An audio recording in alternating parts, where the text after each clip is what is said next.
এমন একটা বাইকের মিস্ত্রি আর এমন একটা দিন, আল্লাহ অন্য আর কাউকে না দিক, বাইকটা নষ্ট হয়ে যায়, চেন ছিঁড়ে যায়, নিয়ে আসি ওর কাছে। এটা অবস্থা হয়েছে কি দেখছেন? ও আমাকে বুঝায় শোনায় বলে যে বাইকের পুরো চেনের সেটটা চেঞ্জ করতে হবে। তারপরে দোকানটা দেখলাম ঠিকঠাক, মনে হলো যে ওকে চেঞ্জ করে নিই।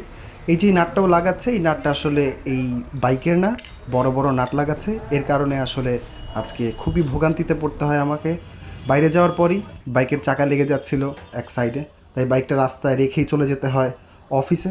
এবং অফিসে গিয়ে আমার ডিউটিটা ওই দিন শেষ করে, কাজকর্ম যাওয়া ছিল অফিসের, সেগুলো শেষ করে আবার রাতে নিয়ে যেতে হয় বাইকটা একটা সার্ভিস সেন্টারে।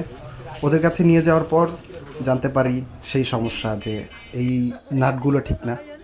ঠিক আছে, এনাকে চেঞ্জ করে দিন। যা কিছু ভুল লাগাইছে। তো এত রাতে এই নাট পাওয়া সম্ভব না, সকল দোকান বন্ধ, তাই বাইকটা ওই দিন ওইখানে রেখেই চলে আসতে হয় বাসায়। এরপরের দিন ঠিক বাইকটা নিয়ে পরে আবার আসতে হয় আমার বাসায়।